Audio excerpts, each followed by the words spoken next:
Welcome back. If you're just joining us, you're watching the news at 10 live on Channels Television. A reminder of our top stories. President Buhari challenges member countries of the Lake Chad Basin Commission on the fight against insurgency, says it's time to eradicate Boko Haram from the sub-region.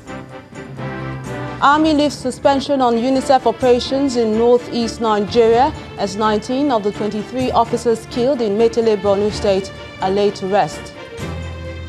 Former governor of Oyo State, Donald Duke, reacts to court judgment nullifying his emergence as SDP presidential flag bearer, vows to uphold mandate.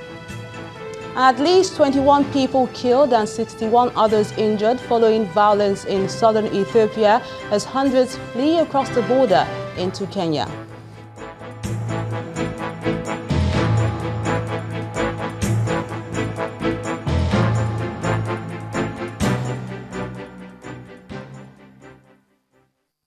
ChannelsTV.com has some more information for you, and go to youtube.com/channelsweb to view our videos. Watch us on your mobile device via your browser or download the Channels TV app for Android and iOS devices from their respective stores.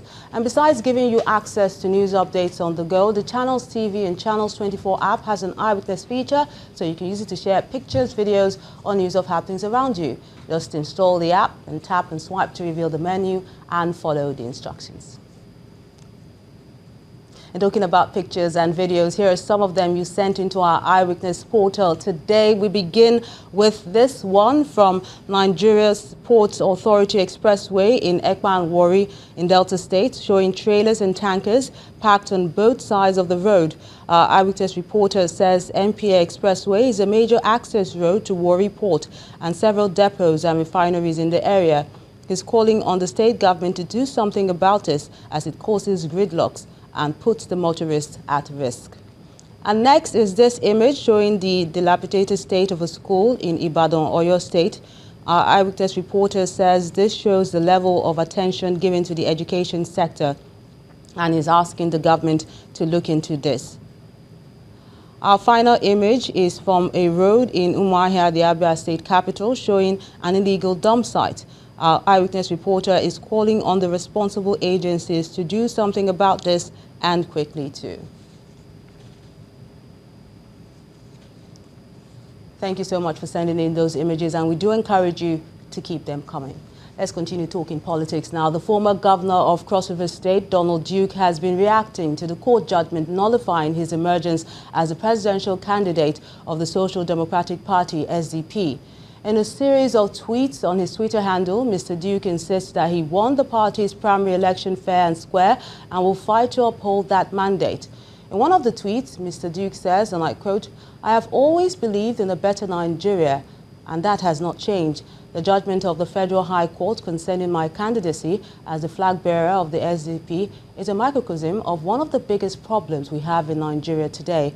End of quote.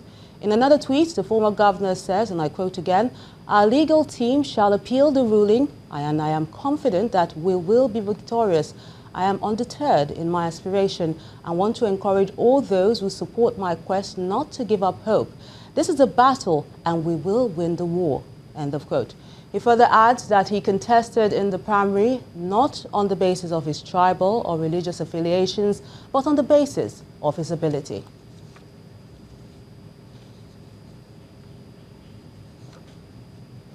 And let's go to Oyo State, where the People's Democratic Party has unveiled a 120-page manifesto hinged on the eradication of poverty with a promise to bring change to the people if voted in 2019.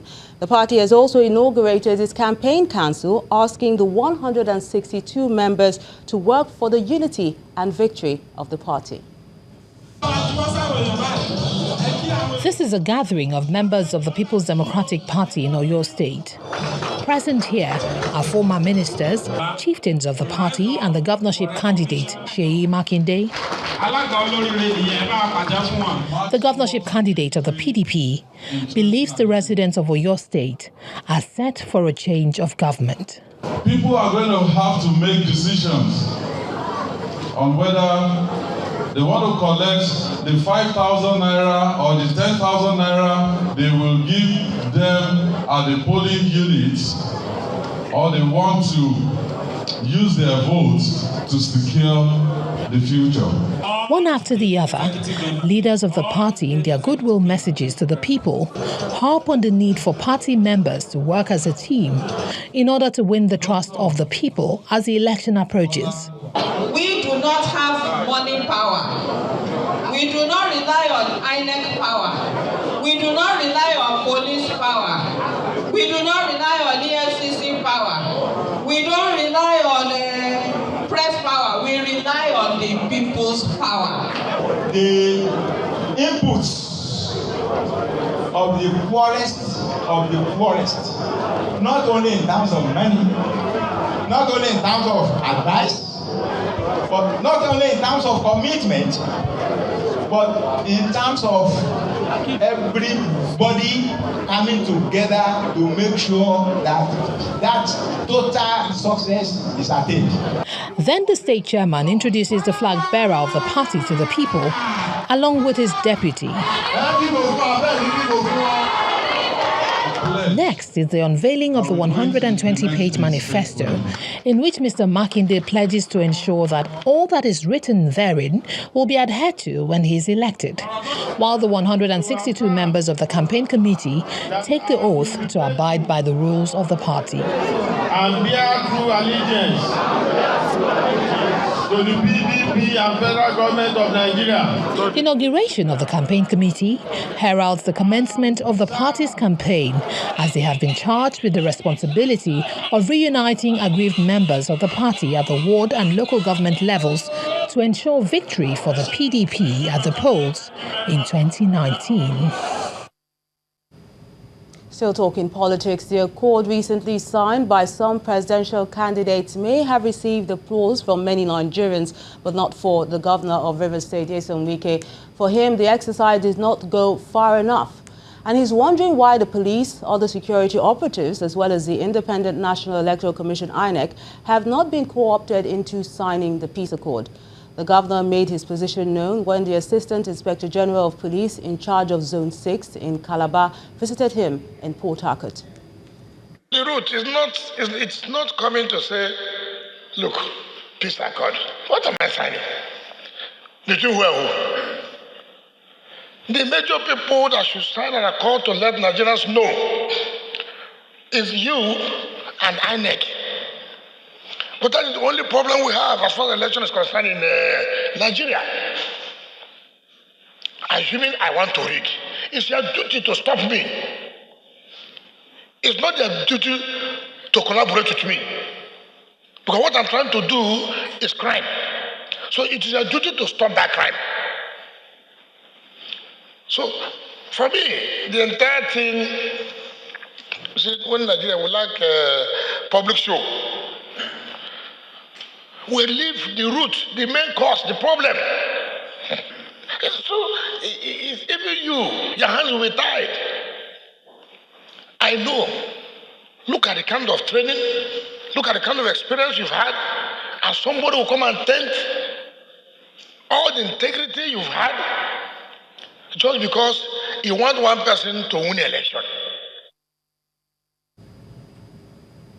Even though Governor Wike doesn't seem to be impressed about it, the signing of the peace accord by some presidential candidates contesting the country's #1 position in 2019 once again demonstrate how crucial the forthcoming elections are. This next report looks at the necessity of the Peace Pact and what is expected of the candidates in the days ahead.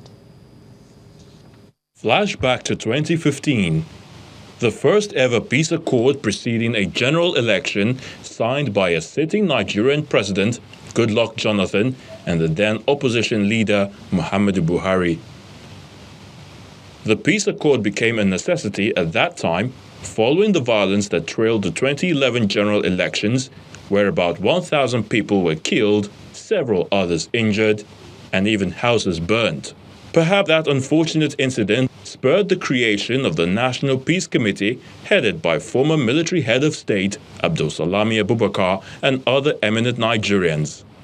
That action arguably led to the historic peaceful political transition in 2015. Election year in third world countries are always turbulent years. There are all kinds of predictions. But I believe that the God who brought us to this level will see us through. No matter our ambitions, we should not sacrifice the life of Nigerians. That nobody's ambition, even if you want to be 20 presidents of this country, your ambition is not worth the blood of any Nigerian. Masses movement of Nigeria. Now it's less than 3 months to the next general election. The committee has again moved to ensure that concerned politicians signed a peace deal that will guarantee a spirit of sportsmanship before, during, and after the polls. Youth Party, Young Progressive Party. But there are some concerns. First is the fact that the leading presidential candidate signed the papers on different days. Then allegations of exclusion by some others. And the question of the effectiveness of the peace accord. If indeed the candidates will stand by the deeds of the paper they have already signed. Will the peace accord guarantee the safety of lives and property after a winner emerges? The conduct of our elections have been consistently marred by violence caused by the behavior of most sections of the political class and their supporters. But there are encouraging signs that we are learning to embrace the responsibilities expected of us. The best way to guarantee peace in any election or any human interaction is to ensure manifest justice to all concerned.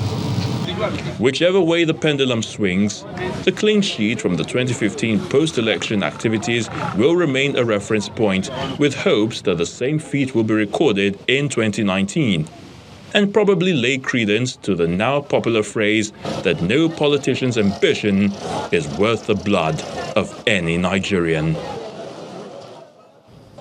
We'll be discussing more about the peace accord after the break, but to other stories now. The chairman, House of Representatives Committee on Petroleum Downstream Sector, Mr. Joseph Akwalaja, has described as shameful Nigeria's continued importation of refined crude from the international market. He said this during an oversight tour of the Kaduna Refinery and Petroleum Company in Kaduna State. But in its response, the managing director of the refinery said the facilities are obsolete. This is Kaduna Refinery, established in 1974. The refinery was designed to process both imported paraffinic and Nigerian crude oil into fuel and lube products. In December 1986, the design capacity of the fuel plant of the refinery was increased to 110,000 barrels per stream day.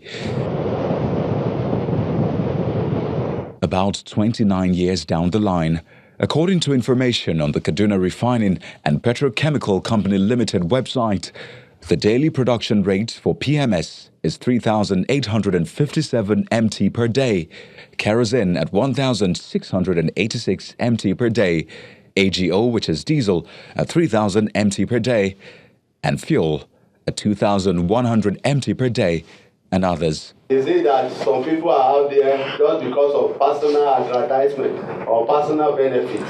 They don't want all these refineries to work. Because of the decline in production capacity of the refinery, members of the House of Representatives Committee on Petroleum Downstream Sector, led by its chairman, are on an oversight inspection of the facility. Is that we need to upgrade all the units. The managing director, KRPC, reveals that the facility does not get enough supply of crude oil. What is happening now? Things have changed.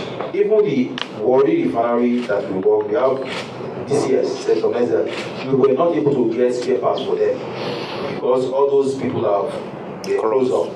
25 years for that, they moved to the next level. So you have to be moving with it. But for you to be efficient, your instrumentation must be good. For the committee chairman, it is shameful that Nigeria still imports refined fuel from the international market. It's a shame, honestly, to have crude oil in Nigeria and still importing the product that could be produced by our refinery. This figure of 445,000 barrels of crude oil per day has been the figure for more than 20 years. It has not changed.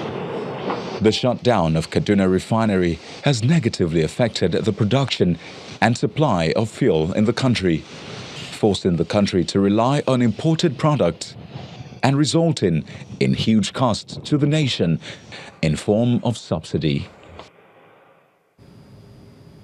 When the news at 10 returns, Nigerian Stock Exchange announces migration of real estate investment trust schemes from main board to equities from December the 17th. That's on Business News. Join us again.